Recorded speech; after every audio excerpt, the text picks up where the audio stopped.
Buenas tardes a todos. Vamos a dar comienzo al curso sobre financiación de proyectos innovadores que estamos impartiendo para el Colegio Oficial de Ingenieros Industriales. Llevamos un pequeño retraso en relación con el calendario previsto, y es que si habéis seguido la evolución de la documentación de la plataforma, de la semana pasada no he colgado ninguna videoconferencia. Bien, esto ha sido así porque en directo no tenía ningún asistente previsto, y luego porque este tema pues es un tema bastante más complejo de lo que yo pensaba, bastante más complejo de lo que yo tenía previsto cuando empecé a diseñar este curso.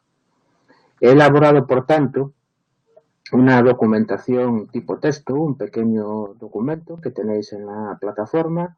Tenéis aquí también el enlace para descargar y que os he enviado por correo electrónico. Es un guión ya un poquito amplio para seguir pues los conceptos y las enseñanzas que vamos a impartir en el día de hoy. Este documento es bastante necesario porque el formato transparencia se queda un poquito corto para la complejidad que tiene este tema, en el cual hay muchos términos, muchos conceptos y muchas definiciones de carácter legal. Seguimos entonces, el curso ya está llegando a su recta final. Estamos ya preparando la negociación con las entidades de capital riesgo, que es el paso final, el paso definitivo en saber si una determinada innovación, si un determinado proyecto va a poder ser puesto en funcionamiento, va a poder ver la realidad. Bueno, este tema, este documento que os hablaba hace un momento, está basado en este libro. Un libro que, a mi juicio, es el libro de referencia para todas aquellas personas, para todas aquellas empresas que se planteen una inversión, una participación en su empresa de un capital riesgo. Es un libro denso, es un libro de consulta, es un libro de detalle, en el cual figuran pues ejemplos de las cláusulas exhaustivas de los contratos que se suelen firmar entre participantes y participadas, entre capital riesgo y emprendedores o empresas innovadoras. Un libro que requiere una lectura pausada, con tiempo, y lo que podríamos entender o denominar por un libro de texto. Bueno, para que podáis usarlo si en algún momento os enfrentáis a una negociación y estos conceptos generales de los que vamos a hablar hoy y la próxima semana os quedasen cortos, tenéis un ejemplar de este libro en la biblioteca del Colegio de Ingenieros. Mejor dicho, tengo que decir tendréis, porque aún no lo he enviado, espero hacerlo a lo largo de esta semana. Bueno, hablamos entonces cuando estamos planteando una negociación, tenemos que hacer una visión introspectiva de nuestra empresa, de nuestro proyecto, pensar cuáles son las condiciones en las cuales vamos a poder ceder ese capital, las condiciones en las cuales vamos a permitir la entrada de un inversor externo y, como consecuencia, pues recibiremos una financiación. Esto que se dice fácil, luego en la práctica no es tan sencillo, porque estas negociaciones son negociaciones arduas, son negociaciones complejas, en las cuales intervienen un considerable número de factores. El primer factor que debemos pensar, ya lo hemos comentado brevemente a comienzos del curso, es en qué tipo de ronda de financiación estamos. Estamos en una ronda inicial, en una ronda de crecimiento, en una ronda de consolidación. Las negociaciones, los importes de la financiación, las condiciones van a ser muy distintas. Si nos encontramos en una ronda inicial, en una ronda semilla, en una ronda seed, lo que preferentemente vamos a tener que vigilar es no ser demasiado ambiciosos con la valoración inicial. Una valoración inicial excesivamente elevada puede significar problemas para la empresa naciente. Puede significar problemas porque luego las expectativas de esa valoración pueden no verse totalmente realizadas, problemas porque los inversores iniciales esperan una rentabilidad más alta, problemas porque los inversores iniciales esperan que la siguiente ronda de financiación cotice sensiblemente más alta que esa primera valoración, etcétera. los inversores de capital riesgo y todos los expertos en financiación de la innovación aconsejan que esta primera inversión, esta primera financiación sea valorada a un precio justo, a un precio asequible, a un precio razonable para ambas partes. Si lo que estamos es en una ronda en etapas tempranas, es hora ya de pensar un poquito más en el futuro y tratar de establecer pautas en las cláusulas de seguimiento y control en relación con los accionistas preferentes, en relación con los accionistas de capital riesgo, que no se nos vayan a escapar de las manos. Tendremos que pensar atentamente pues cuáles son los derechos preferentes que vamos a conceder a nuestros accionistas para que no sean, por así decirlo, excesivos y las siguientes rondas de financiación no vean en esas cláusulas un mal ejemplo a seguir. Si estamos ya en una etapa media, una etapa avanzada, ya cercana a la consolidación de la empresa, volvemos a tener una vez más un riesgo de valoración excesiva. Si en estas fases las valoraciones a las cuales comprometemos nuestras rondas de financiación son elevadas, los inversores van a ser muy reticentes a la hora de aprobar una venta de la empresa, el escalón, el paso definitivo, que solo lo harán, evidentemente, si las condiciones económicas resultan netamente favorables. Es preferible, una vez más, tener una valoración justa, una valoración razonable, que no una valoración excesiva. También es un momento importante para ordenar y pensar acerca de cómo vamos a controlar los votos y la composición del Consejo de Administración. Bien, el segundo elemento que debemos pensar es la valoración. En cuánto creemos que nuestra empresa puede valer y, consecuentemente, pues qué aportación esperamos que nos haga un externo, una empresa, una entidad de capital riesgo, para compensar esa valoración. Y más hacia futuro, pues cómo podemos rentabilizar esa inversión, tanto la de los emprendedores como la que vayamos a promover en línea con el capital riesgo. Bueno, contablemente se denomina esto prima de emisión, es la diferencia entre el valor nominal de una acción y el valor real en el cual se cotiza en un momento determinado. Perdón, se cotiza no en bolsa, sino en una operación concreta de compraventa de acciones de ampliación de capital. Pero este concepto es un concepto que hay que gestionar desde el punto de vista contable, pero que apenas se utiliza en el mercado. En el mercado se habla de valoración y se habla de dos tipos de valoración, la que denominan en inglés pre-money o la que denominan también en inglés post-money. Es importante esto porque si en algún momento, por ejemplo, decimos vamos a invertir 5 millones en una empresa valorada en 20, si esta valoración es pre-money, eso significa que tenemos una participación de 5 dividido entre 20 más 5, porque esos 5 que vamos a agregar aumentan el stock de capital de la empresa. Mientras que si la valoración fuese post-money, tendríamos 5 dividido entre 20. Un poquito, evidentemente, distinto. Y también hay que tener en cuenta la incidencia de lo que se llama el employee pool, la cantidad de acciones destinadas a los empleados, a los directivos de la empresa en forma de acciones a convertir, en forma de opciones para compra y venta. Estas acciones para convertir, ese bonus, este employee pool, suele detraerse del conjunto del capital social de la compañía. Suele preverse una determinada cantidad de acciones en las rondas de financiación para cubrir estas incidencias. Bien, tendremos que tener también preparado un pitch elevator, un discurso del ascensor, esa pequeña introducción a nuestra empresa. Hoy ya no se hace en modo verbal, se suelen enviar por correo electrónico entre 1 y 3 párrafos que describan el producto, el equipo y el negocio, más una introducción con los antecedentes que nos permita poner en cuestión al inversor de capital riesgo al que va destinado y una despedida, una conclusión solicitando pues una determinada acción, una cita, una entrevista, una presentación, etcétera. Ya una vez que nos pongamos a negociar, pues tendremos que establecer las condiciones en las cuales vamos a permitir la entrada o, dicho desde el punto de vista del inversor, las condiciones en las que querrá participar en nuestra empresa. Por una parte está la valoración propiamente dicha, con la distinción que ya hemos comentado antes, pre-money, post-money.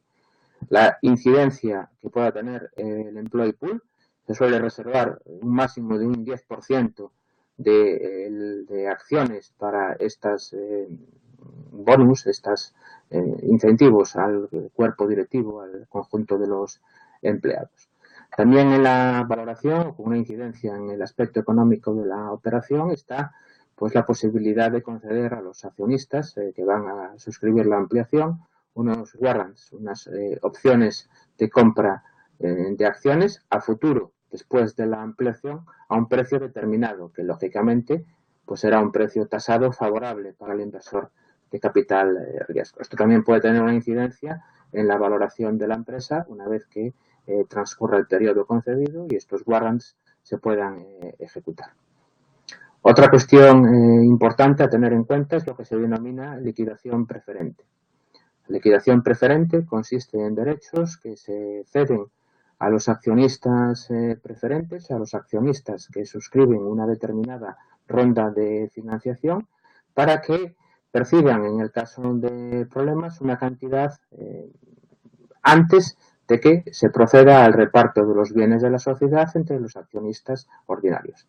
Esta cantidad puede ser del 100% de la inversión acometida, del 200, del 300, etc.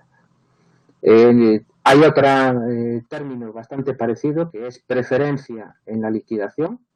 Una cosa es liquidación preferente y otra cosa es preferencia en la liquidación, que consiste esta última en que una vez que ya estamos en la liquidación de bienes entre los accionistas ordinarios, aún se puede dar preferencia en esa liquidación a los accionistas preferentes, una vez más hasta que cubran pues, un 100%, un 200%, etcétera, de su inversión inicial. Otra cuestión a tener en cuenta es lo que se denomina la cláusula pagar para jugar, pay to play. Esto es una cláusula en la que se establece que para que los accionistas no vean sus acciones preferentes convertidas a ordinarias en un caso de ampliación de capital futura, tienen que suscribir proporcionalmente a su participación las condiciones de esa nueva ampliación, pay to play. Otra cuestión es el derecho de acciones, lo que se denomina el vesting. Esto es una cláusula temporal que se suele añadir a las opciones sobre acciones concedidas a los empleados y directivos, de tal manera que estas acciones, estos derechos, se van consolidando en función del tiempo que el directivo o empleado permanece en la empresa, evidentemente con un máximo y con un mínimo.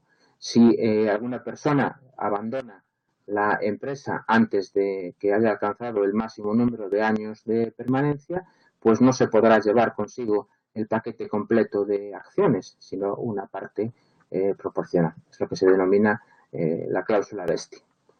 Ya decíamos antes que hay que, también es habitual reservar un conjunto de acciones que saldrá de la propia ampliación de capital para incentivar a los empleados y directivos de la empresa en la consecución de los objetivos de crecimiento y rentabilidad que se fijen.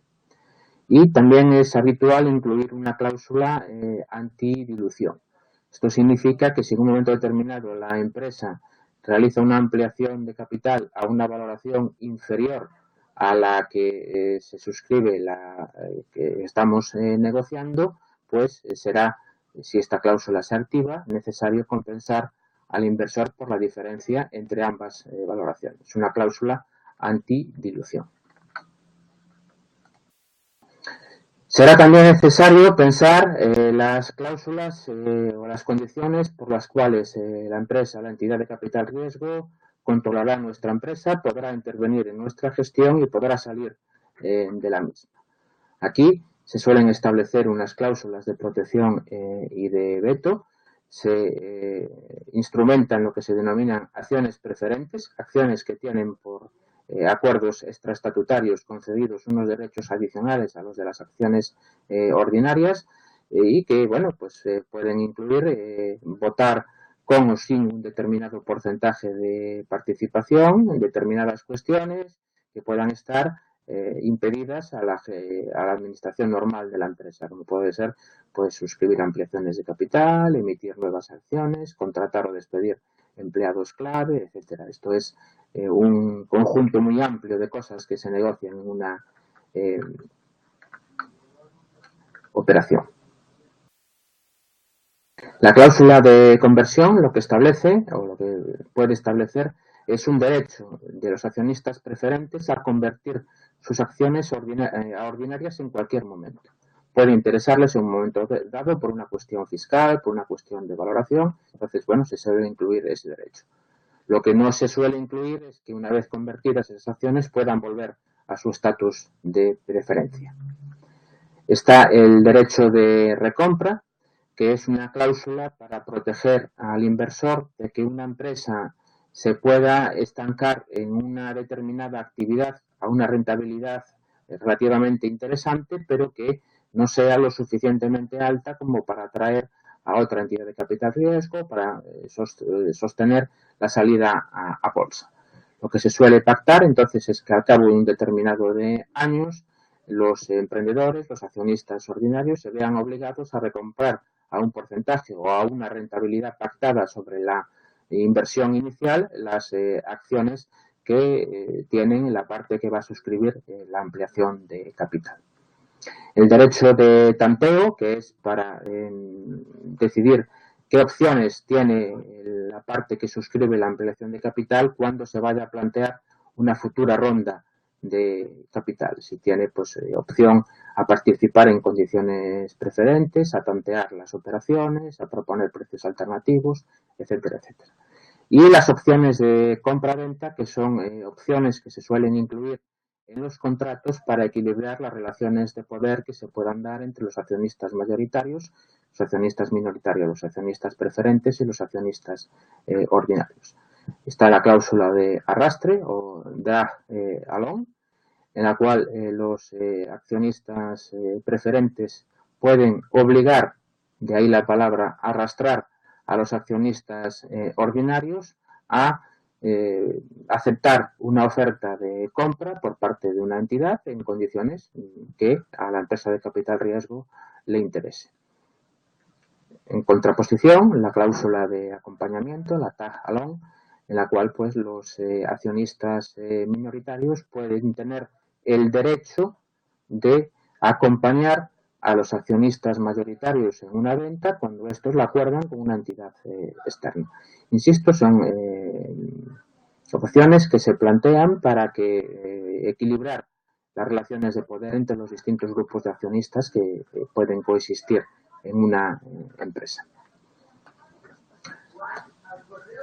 Bien, se suele hablar también del capital riesgo, que no invierte en empresas que tengan una rentabilidad esperada inferior al 20-25%. Esto viene siendo cierto, pero la realidad es que las empresas de capital riesgo tienen unos requerimientos importantes, unas expectativas altas acerca de las empresas en las que participan. Suelen requerir un alto potencial de crecimiento, una rentabilidad importante a futuro, no necesariamente en el momento actual. Un tamaño mínimo, puesto que el capital riesgo tiene unos gastos fijos de gestión elevados, con lo cual pues recuperar esos gastos de gestión a base de muchas pequeñas operaciones pues puede ser complicado. Suelen requerir de un buen equipo gestor, de un accionariado que sea favorable en general hacia la ampliación de capital. Suelen huir de operaciones conflictivas, aunque societariamente sean posibles, y también pues esperan obtener una rentabilidad acorde con el riesgo que están asumiendo. Evidentemente, a mayor riesgo, mayor rentabilidad. Todo esto se plasma en lo que se denomina el pacto de accionistas, un documento extraestatutario, un contrato, que contiene pues el detalle de los acuerdos alcanzados en una ronda de financiación. No es inusual que también se extienda este acuerdo o uno complementario al equipo promotor, cláusulas que les puedan afectar como la necesidad o la obligación de permanecer en la empresa en régimen de exclusividad. Puede haber cláusulas relativas a la explotación o la propiedad de la explotación o propiedad de la propiedad intelectual, valga la redundancia, en función de quién ostente esa propiedad, y pueden también tener restricciones a la venta de las acciones que están en poder del equipo promotor. Insisto, todo esto conforma un conjunto importante, relativamente complejo de elementos sobre los que hay que pensar y definir y que deben de llevarse ya muy claros, ya muy masticados a una mesa de negociación, porque de lo contrario, pues será difícil que ésta termine en buen término. Esto es todo por hoy. Nos vemos la semana que viene, en la cual ya terminaremos la parte teórica del curso para, dentro de 15 días, dedicar la sesión final a un repaso último y a revisar el estado de vuestros proyectos y del proyecto en relación con el caso de Exclusive Cars que tenemos planteado. Gracias y hasta la próxima semana. Un saludo.